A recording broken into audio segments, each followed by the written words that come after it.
So ngayon, pupunta kami ng Crocodile Park at magde-day camp kami doon. May binili lang si Mrs. pagkain kasi medyo late na ngayon for lunch. Day camp lang muna tayo para try namin ulit set up yung tent. Kasi nga medyo nahirapan kami nung last namin na day camp kung paano siya talaga i-install. Tsaka inabot kami ng ulan nun. First time namin yung ginawa. So ngayon, try namin ulit na i-set up para ready na kami for camping overnight.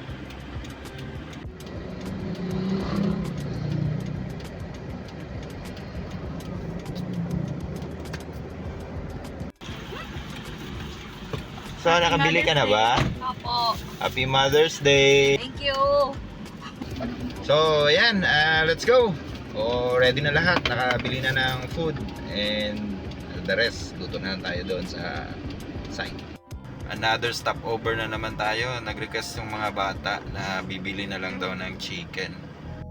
Nandito kami nag-stopover ngayon sa 24 Chicken.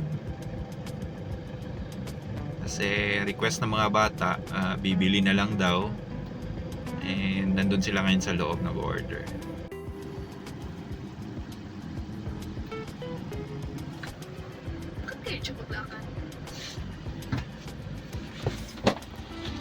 Nakabili na kayo? 15 minutes pa daw. 15 minutes? Yes. Sabihin mo si Mami, may nakita kami dyan, no? Yung cup and mug, ano yan? Mama? Oo. Ano man daw yun? Bucket? Something. Tapos isa lang ang makuha. Oh. Okay. Masarap yung chicken dito sa 24 Chicken kasi boneless siya, tapos maraming flavors. Yung mga flavors niya is ano nga yun? Original, slow cheese, smoked cheese, slow cheese. Ano ba yan? Snow cheese, garlic daw, lemon glaze, spicy barbecue, and spicy barbecue. Meron pa? dami pa. Marami pa. Pero yun lang yung iba. Madami pa, pero yun lang yung isabi ko. Okay. So marami pa. So again, try natin, no? Try nyo rin. Try nyo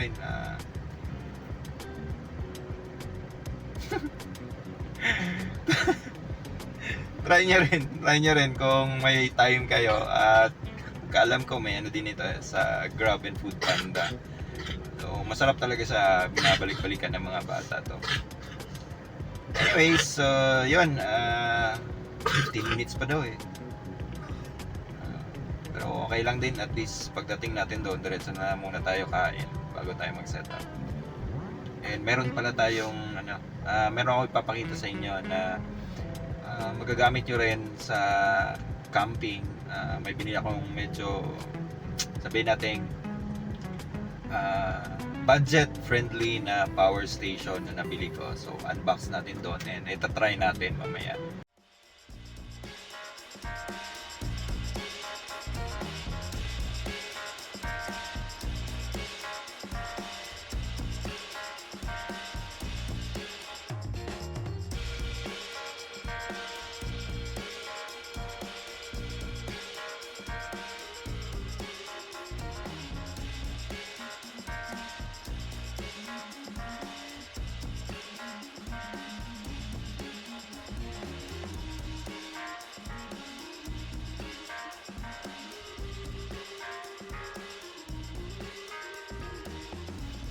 Alright, so ngayon kailangan namin kumain muna.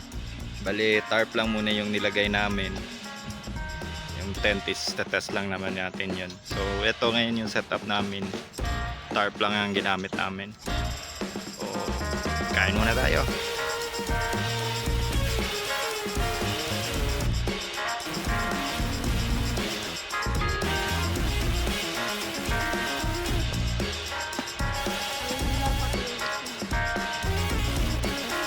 Kaju.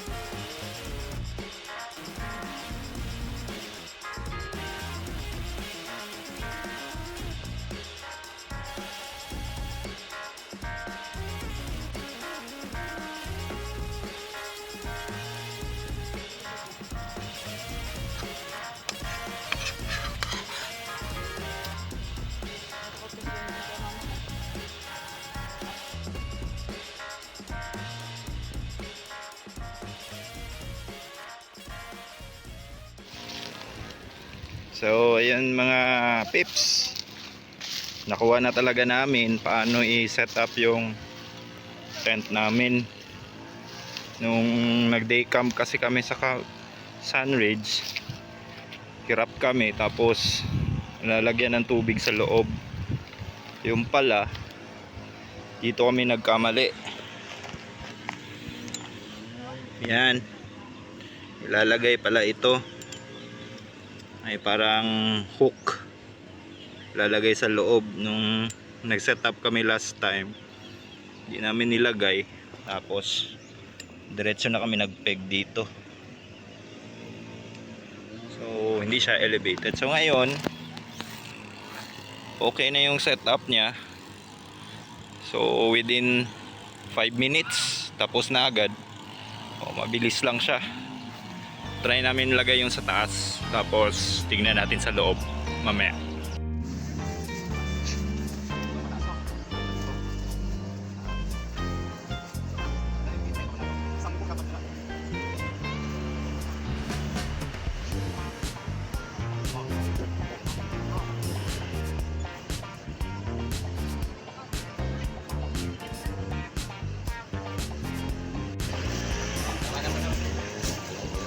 Second time namin ginawa ito, so ngayon mas madali yung time, less than 10 minutes I think, natapos din namin. So tingnan natin sa loob kung ano itsura niya. Tapos itong dito sa harap, meron itong maliit na parang awning I mean, may entrance din dito sa kabila. Tapos yung sa loob, tingnan natin, ganito sa kalaki. Okay, yan. So may separator din siya. Ito yung separator niya. Bali ano ko lang. Tapos ito may window. Itong screen kasi ito na open din ito gamit sa baba. Ito yung loob. So nakakatayo din naman sa loob. Ito pala is good for 6 persons. And tingnan natin to. Ayan, may sariling window din. Ayan, dito ako sa loob ngayon. Lalagay din natin yung yung nabili namin na maliit lang na airbed. So try natin kung hanggang saan at gaano kalaki yung nandito.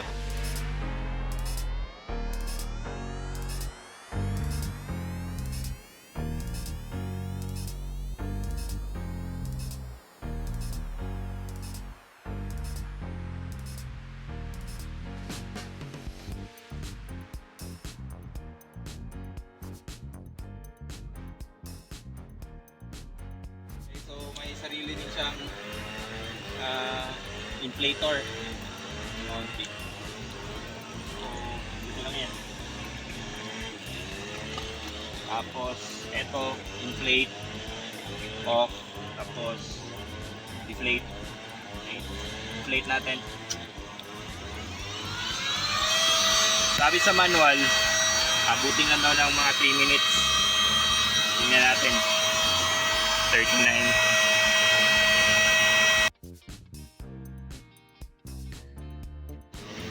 Okay, so nag-start tayo ng 1:39, so natapos na ng 42. So 39, 40, 41, so 3 minutes. Ito na siya kalaki. So tingin ko naman, maganda sa ayan. Okay. Bili namin na na airbed is good for 2 persons, pero ito try ng mga anak ko at saka ni misis kung kasya ba silang 3. Okay, so yan, bali kasya silang 3. Ayaw nila magpakita pero yan, tignan nyo. So nasa edge yun, tapos ayan, so may space pa.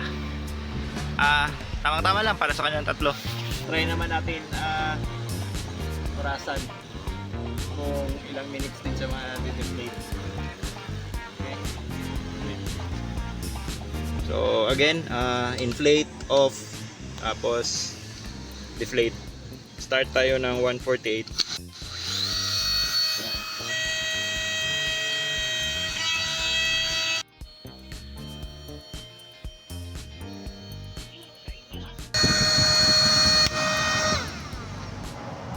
Okay, so tapos deflate na siya. It's working. Ayos. Solid tayo.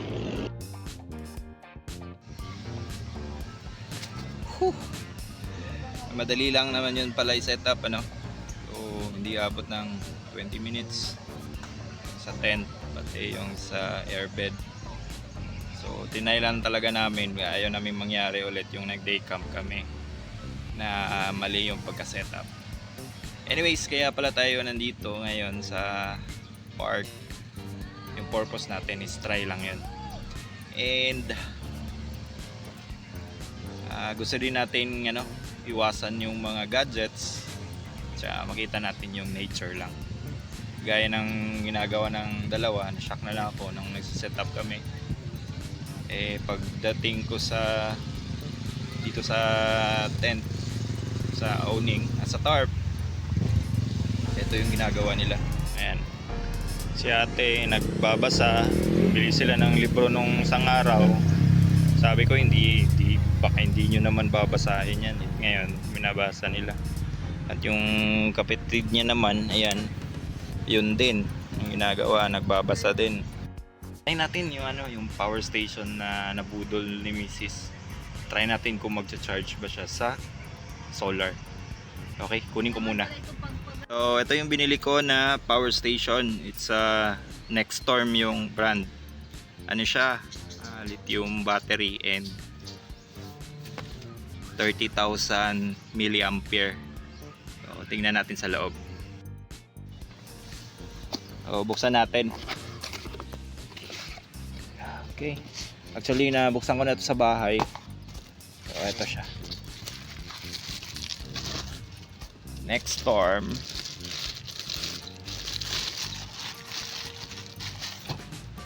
Ayan. It's Nextorm. So may battery indicator, power, flashlight. Try natin yung flashlight na to. Ayan. So may warm, high, tapos ayan. Then meron din siyang flashlight din, and then may SOS. Ayan. Blinking. Next is yung port. Dito ang charging port niya for 220, and dito rin ilalagay yung solar panel. So may isang 220 volts, and then meron tayong USB type C, tapos 4 na USB. And example, meron din kayong for example, mag-camping tayo, meron kayong 12 volts na fan. So pwede din siya kasi may included siya na yung sa car.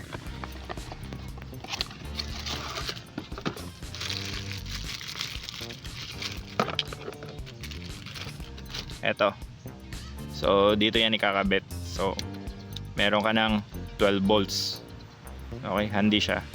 And then ito yung charger naman niya. Dito siya ipa-plug. Ayan.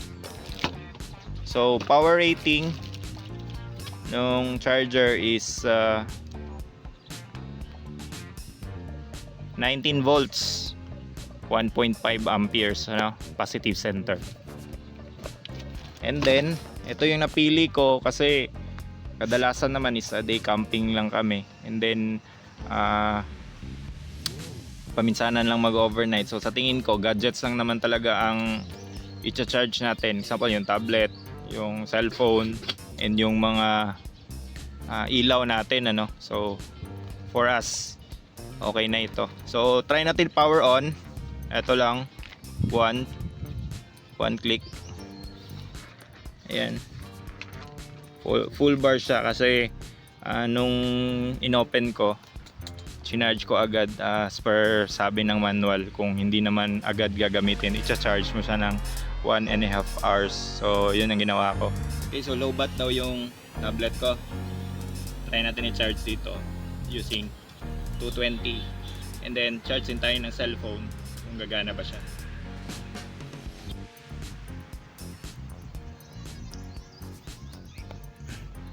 Then power on natin. Tapos when using 220, maganda na rin siya kasi hindi yung flat, pwede yung rounded na tip. So click lang natin ito para mag-function. Click ko, tapos lagay natin yung charger. So ayan, charging siya, 12%, gumagana naman. Try naman natin itong cellphone, charge natin sa USB. Then lagay natin sa fast charging. Ayan. Yung specifications naman regarding sa USB port, eto kung ilang amperes ang voltage niya.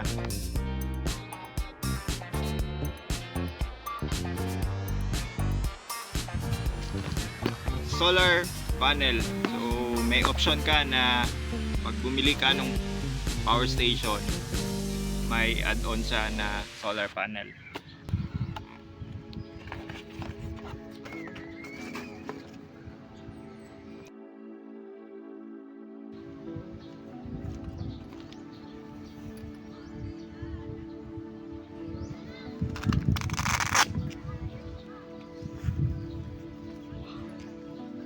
Ayan. So ganyan siya kahaba. 1, 2, 3. 30 watts solar panel. Ayan. So dito natin ikakabit. Actually hindi ko pa na-test. Ngayon pa lang natin ito i-test. Pero ang nandito is may light indicator.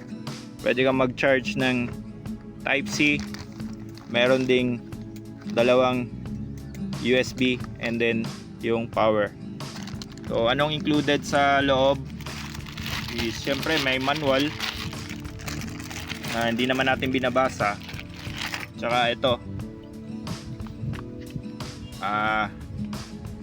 I don't know kung ano ito, pero most probably sa solar ito. Dito na yan ikakabit. Okay. Pero yung gagamitin natin ngayon is ito. Yung plug ng Nextorm is maliit and yung nasa solar panel is ito. So kailangan natin ng adapter. Tsaka meron din siyang pinadalang classic adapters. Plug natin dito. And then dito natin ilalagay. Punta tayo sa mainit na lugar.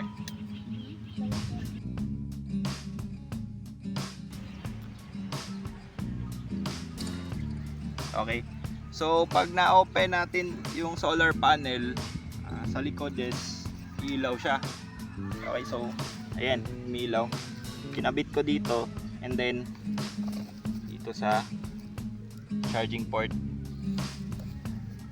Okay, so try natin tanggalin ito. Tapos may power naman kasi nga mainit. Lalagyan natin ng kung magcha-charge ba siya.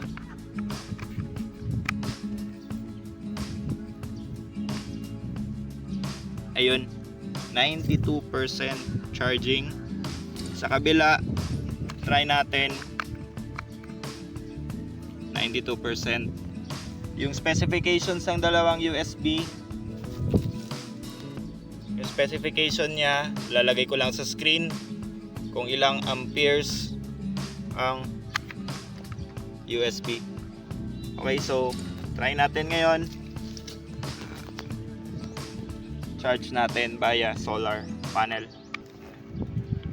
Ayan. So ni-charge na natin siya using the solar panel.